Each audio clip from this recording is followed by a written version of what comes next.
Hi folks, welcome to another episode of ERB Explained. In this case, we are going to be doing Isaac Newton versus Bill Nye. This is the next one because, frankly, it's the only suggestion that I managed to get. So if you guys want to see me do another ERB Explained, go ahead and make it in the comments below. Don't forget to subscribe if you aren't already, to hit the alarm bell so you're notified whenever we upload a new video, and to hit that like button. So I know that you guys want to see more of these. So without further ado, let's go ahead.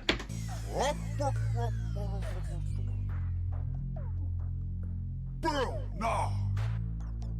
What's up? Sir Isaac Newton!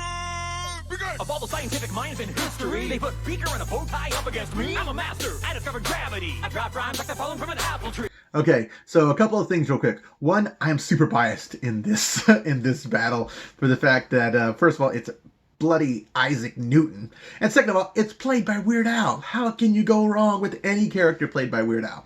So in the first couple lines, they sit there and he brings up the fact that yes, Bill Nye does dress almost exactly like Beaker from the Muppets, in case you haven't noticed that. He did discover gravity. He was the first one to sit there and to scientifically talk about the way gravity works. And now the apple tree thing is interesting. So like back when I was growing up, at least, I think it's changed a lot now. But the apocryphal story was always that he was hit in the head with an apple. I don't know if people are still taught that. But for anyone who doesn't know, he wasn't actually hit in the head with an apple. He simply stated that he was in a contemplative mood and sitting under a tree, which was occasioned by the fall of an apple. And that's what got him started thinking about gravity. And he is 100% correct. Bill Nye is no match for him in this battle. So You don't match for me. You got a bachelor's degree. I got a unit of force named after me. You want a battle, guy? That's a crazy notion. When I start flowing, I stay in motion. okay, so a couple of things there. One, yes, Bill Nye does only have a bachelor's degree, which I can't really throw stones, as I only have a bachelor's degree also. Bill Nye's bachelor's degree is in mechanical engineering, whereas, Isaac Newton is Isaac Newton. He created a whole branch of mathematics and everything else. Then he brings up the first law. He said, when I start flowing, I stay in motion. First law, because the first law of Newton's law of motions is that any object at rest will stay at rest, and any object in motion will tend to stay at motion in a straight line. So, or unless acted upon by an outside force. So. Did you catch that? Or did it go too fast to the task? Perhaps it'd be better if I added in a bleep or a bloop or another wacky sound effect. I was born on Christmas. I'm God's gift. Okay, so a couple things. Obviously he made fun of the fact that Bill Nye's whole bleeping bloops on his stuff, on his sound effects when he had these kids shows and everything else like that. Yes, Isaac Newton was born on Christmas, and he has been called God's gift to mankind because of the fact that, like I said, he helped in... Well, we'll go into it later because it actually plays a part later in this battle, but he invented calculus, and he discovered gravity. And the whole prism thing that you see him doing right here is because he's the first one to realize that white light isn't white, that white isn't a color. White is a spectrum. When you put all the colors together, that's what you see. So, and he discovered that with prisms. He's like, hey, if you reflect this white light through here, it breaks up into all these colors. And then he realized that the colors make up the different parts of white light. And he started going into, and then you got your wavelengths, because that's the whole idea behind the prism, is that different wavelengths will go and refract at a different angle when you put them through a medium like that. And so he really helped kickstart he helped kickstart modern physics altogether. I mean, if there was no Isaac Newton, there would not be any modern physics, any modern scientific thought just about when it comes to the branch of physics. I mean, there might have been something once they started going into just using calculus, because even if Isaac Newton wasn't around, it still would have been around. But man, he really was one of the most seminal figures in science, period. I unlock the stars that you're dancing with. You waste time debating creationists while I create the science you explain to kids. Okay, so the nice little play on words there. So Isaac Newton did unlock the stars. His theory of gravity helped explain orbital motion and people to sit there and realize how the universe worked and how all the stars and everything were put together. And but he also had a nice little burn there about the fact that Bill Nye was on Dancing with the Stars, where I don't think he did very good, but he was still on Dancing with the Stars. And like I said, he pretty much did invent modern physics, which is kind of what Bill Nye explained on his show. So, and yeah, and he also, I don't know what the deal is with Bill Nye. He has he's pretty much stopped doing much that I'm aware of outside of being kind of a talking head and presenter. He doesn't do any actual scientific work that I'm aware of, but that's always kind of been his thing after because he used to work for Boeing. After he left Boeing, is he just kind of became a presenter, which is perfectly fine. That's what I'm doing right now. But, you know, I'm just trying to think if there's anything else that I'm aware of him doing. If you guys know anything that Bill Nye is doing outside of being kind of a talking head for science, let me know in the comments below. So, Yes, it's true. What I used to do is teach kids science on my PBS show, but now I do what I gotta do to make sure scientific thought can grow. And I'm still in my prime, hitting my stride. What'd you do with the back half of your line? You freaked out, started counting, going to the bank, and you sure didn't have no wife. Oh. So this was kind of, I mean, it's not a great set of lines here. The only thing you really have is the fact that Isaac Newton was never married, which I'll explain that in a minute once he gets to the whole friends part. And that he worked for the bank, and he was actually very good at his job, from what I understand. A bit of a strange guy, because of the fact that from what I understand, one of his favorite activities was going down to the town square and watching the counterfeiters be hanged. So that's where he would take his lunch many times. So, but yeah, but I mean, other than that, I mean, considering Bill Nye has been just kind of going around and talking about stuff as opposed to actually doing any real science that I'm aware of, you know, in this battle's context, it's not really a super sick burn, you know what I mean? So. You wrote a book on gravity, but you couldn't attract nobody. Your work on orbits was exemplary, but your circle of friends was shoddy. See, here's the thing. This keeps coming back to the fact that he was not an especially you know, he wasn't a personable guy. He was a bit of a misanthrope. I've seen people speculate that maybe he was autistic, and because of the way that, you know, they didn't understand autism back then, the way he was treated, maybe that's why he was the way he was.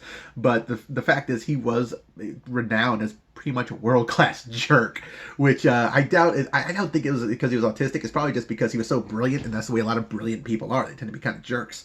So I do like the fact that they brought in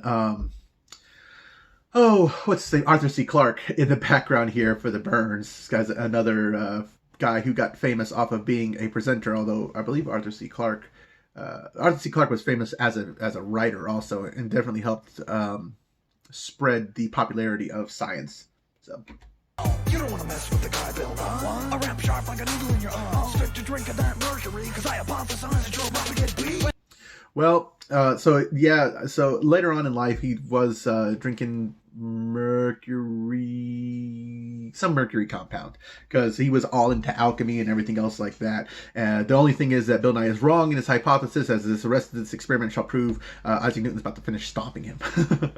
Well, I conclude that your methods are the whack. You wouldn't even pass in one of my classes. Every action has an equal and opposite reaction, except for when we both start rapping. Man, so actually in this battle, they've actually mentioned all three. Well, they've sort of mentioned all three laws of Newton's laws of motion. So obviously we had the first law: an object in motion will stay in motion. The second law was kind of hidden. It actually came before the first law. He had mentioned earlier that he had a unit of force named after him. Well, the unit of force, and literally force, is the Newton, and it is mass times acceleration. You ever see F is equal to ma? Well, the answer is always in newtons. So a Newton is a kilogram meter per second squared. But the force is equal to mass times acceleration is the second law of Newton's laws of motions. The third law is that for every action there will be an equal and opposite reaction, except for obviously when they both start rapping, because Newton destroys them right here. I accelerated the minds of mankind to a higher plane of understanding, and I can't calculate the weight and the size and the shape of the shadow of the mind you're standing in. And I will leave you with a page from a book I wrote at half your age 3, but the integral speed y from 0 to 1 6 of pi by the base e of the square root of 3 times the 64 power of 1. Okay, so this is really interesting here. So so let's go through this line by line.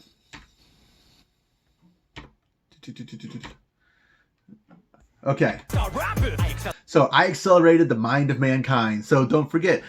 So acceleration is one of the key tenets of calculus when you're doing it for science, at least, is that acceleration is the derivative of velocity. You sit there and you take your velocity and you take the derivative on it, which when you chart out velocity goes and gives you a graph, and then when you put a tangent line on it, that tells you your derivative tells you that slope of that tangent line, which tells you the acceleration at that moment. got a little into the weeds there. But anyways, acceleration being the derivative of velocity is definitely one of the main tenets of Newton's laws of motion. So that's a nice little thing right there. And you notice that he said, oh, dang it, I didn't mean to go that far back. So higher plane, planes and such are all also part of how you would calculate calculus, depending on, when you start talking about three-dimensional shapes and everything else like that. So calculus calculus is so useful. That's the thing that people don't get, how big it was to discover calculus, because you can go and sit there, and once you know the density of something and you know roughly the size of something, you can go and you can figure out the size of something by using the I could find, like, for irregular shapes, it's really hard to find irregular shapes volume unless you use calculus. You can sit there, and if I have a line that is curved, I can sit there and use an integral equation to tell me what the area underneath that curve is. It's great for that. And same with shapes. Once you go and have a equation, you can plot that equation out, and it will tell you the shape of basically you could say motion, but the shape of the equation, which tells you all kinds of great stuff. So calculus is really important for understanding size and shape. It really is. Or at least I should say volume and shape, but volume doesn't fit very well into the rhyme scheme, so I'm guessing that's why they use size. So.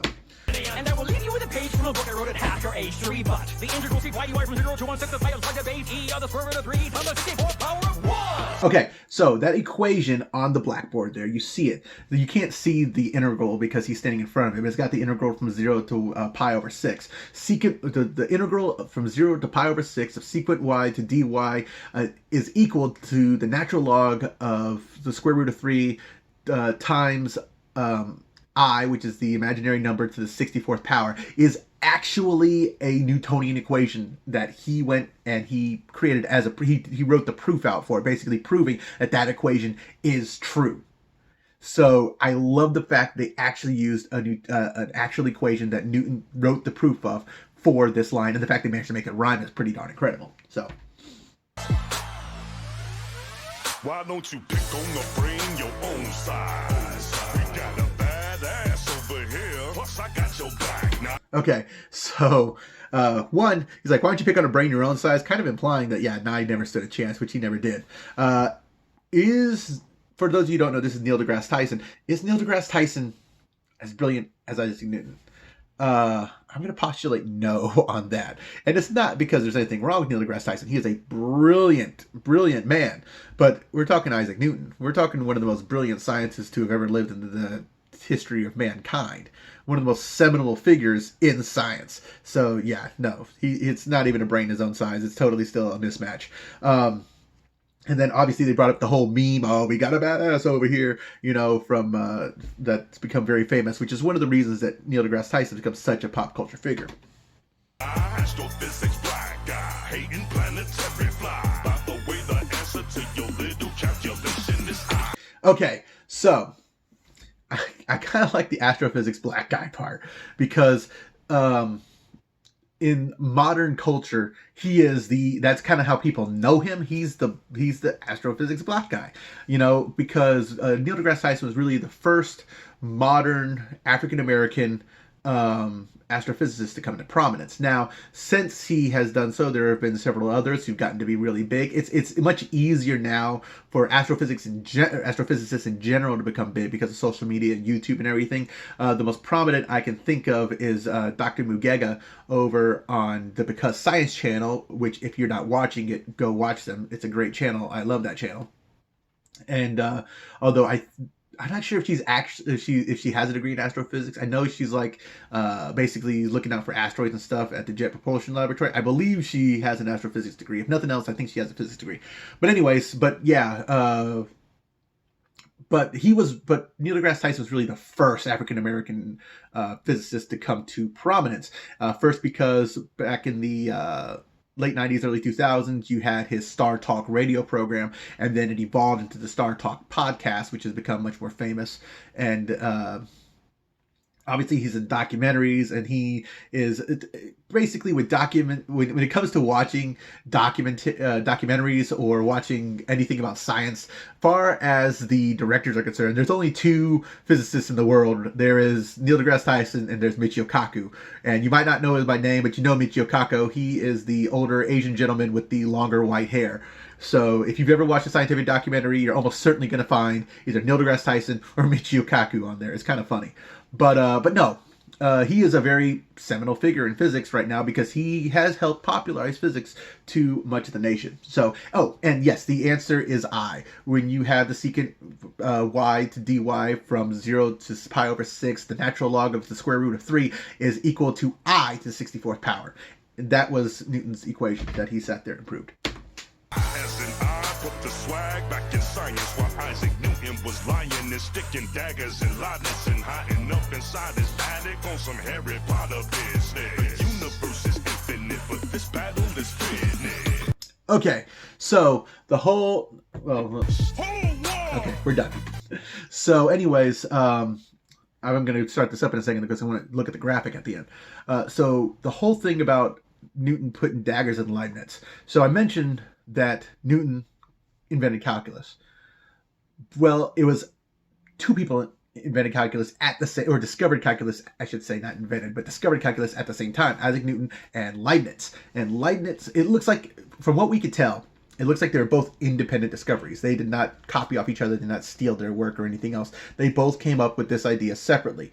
But Newton was much more prominent in the scientific field. Newton was very vindictive, and he had a big ego. So he began saying that Leibniz sat there and stole his work, that Leibniz was a shoddy mathematician and shoddy scientist, and basically tried to destroy the guy over the fact that they both created it at the same time. And when you really look at it, it's probable that Leibniz created it first, though you can't prove who exactly had it first. So, they both came up with different forms of notation.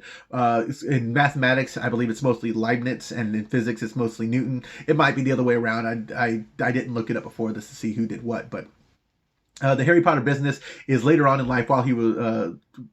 Isaac Newton became obsessed with alchemy. Now, the thing is back then, alchemy was considered a semi-legit science. There were starting to be grumbles about maybe it wasn't, but far as anyone knew, you could turn lead into gold. And so that is what Newton was trying to discover, although I don't think he was trying to discover that specifically. I think he was just working with alchemy.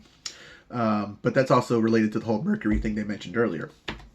The reason I wanted to start this up again is because this last graphic here, I love this last graphic. So,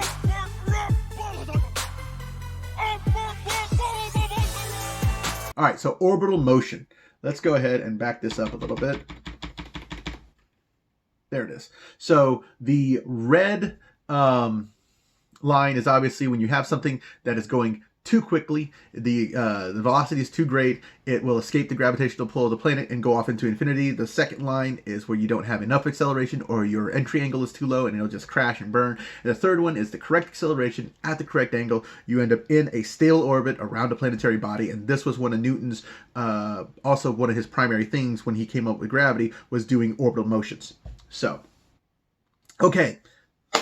That's it for this battle. If I got anything wrong, which is entirely possible, I'm going a lot off memory here, let me know in the comments below. I'll sit there and I'll try to notice it and everything else like that. And also, don't forget to like, subscribe, hit the alarm bell, and make a recommendation. What epic rap battle do you want to see me explain next? And I will look at those, and the most popular one will be the next one we do. All right, folks, have a good rest of the day.